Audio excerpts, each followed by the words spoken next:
breaking news today. Please subscribe and check notification box to get all breaking news alerts. And of course, because the swamp creatures in the deep state need representation. Just weeks after President Donald Trump finished his speaking tour of Asia, former President Barack Hussein Obama decided to have one of his own. One to represent the interests of the George Soroses of the world. Obama is on a foreign leader meeting spree which includes a tour of India, China, France, where he is said to be spewing myths about the Al Gore climate change hoax while acting the role of the pretender-in-chief. It was even reported that Hussein even went as far as to tell Xi that he was able and willing to play a continued active role in strengthening mutual understanding, exchange, and cooperation between the two nations. Yes, you read that correctly, acting like he's still the president, Barry Soetoro has taken it upon himself to shadow President Trump's successful Asia trip with one of his own. He met with presidents while rehashing his so-called successes while abroad. All this just to attempt to diminish President Trump's overseas successes. So basically, Hussein is now an international troll. Can you imagine what would have happened if George W. Bush would have done this to Obama? He would have been branded a racist and riots would have ensued. Breitbart reports. China's Xi Jinping gives Obama positive appraisal in Beijing meeting. Former U.S. President Barack Obama was in Beijing on Wednesday for a meeting with Chinese President Xi Jinping. According to China's state-run Xinhua news service, Xi called for enhanced communication, exchanges and cooperation between China and the United States, and offered a positive appraisal of Obama's efforts at improving relations with China during his presidency. Xi stressed that China and the United States have an important responsibility to safeguard world peace and stability, as well as boost global development and prosperity, and declared China is ready to work with the U.S. to strengthen communication, exchanges, and cooperation, per Xinhua. He also gave Obama a briefing on the Communist Party Congress from October. Amusingly, but not surprisingly, Xinhua has very little to say about what Obama said during the meeting, other than nothing. He thanked Xi for meeting with him and appreciated China's development achievements.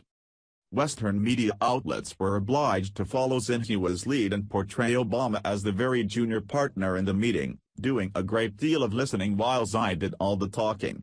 Bloomberg Politics, for example, reports only that Obama told Xi that he was willing to play a continued role in strengthening mutual understanding, exchange and cooperation between the two nations, and sources Xinhua for even that meager bit of bland boilerplate.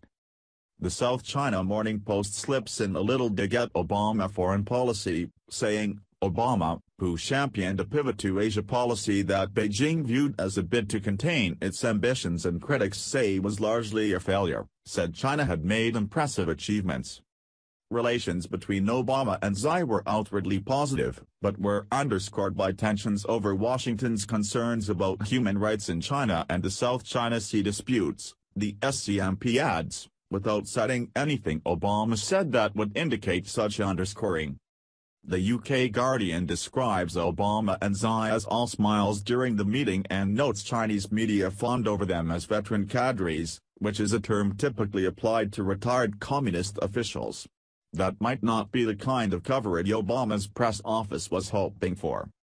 All of these reports prominently mention the Paris Accords on climate change, which is presented as an achievement in China-US cooperation undone by President Trump's withdrawal from the pact.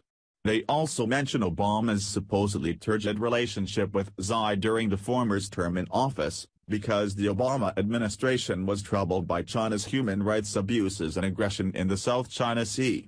Few American media outlets seem inclined to dwell on China's massive hacking abuses during the Obama presidency, notably including the attack on the Federal Office of Personnel Management. Few news outlets seem curious about why Obama is touring Asia, with stops in Shanghai and India also on his agenda, or why he would fly all the way to Beijing to sip tea with Xi and exchange empty platitudes about global cooperation.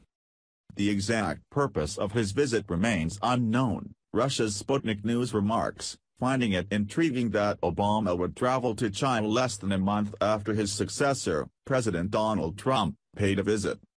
Barack is back, gushes Newsweek, declaring Obama's trip marks a clear return to global issues for the former leader. Newsweek seems to think it's significant that Obama will be in India just a few days after Indian Prime Minister Narendra Modi met Ivanka Trump at the 8th Annual Global Entrepreneurship Summit, and they said nice things about each other on Twitter. It's so heartbreaking when a has-been failed president is still attempting to keep the former glory he believes he once had, and thinks the need to shamelessly follow the current president around Asia like a lost puppy dog is a right way to go about it.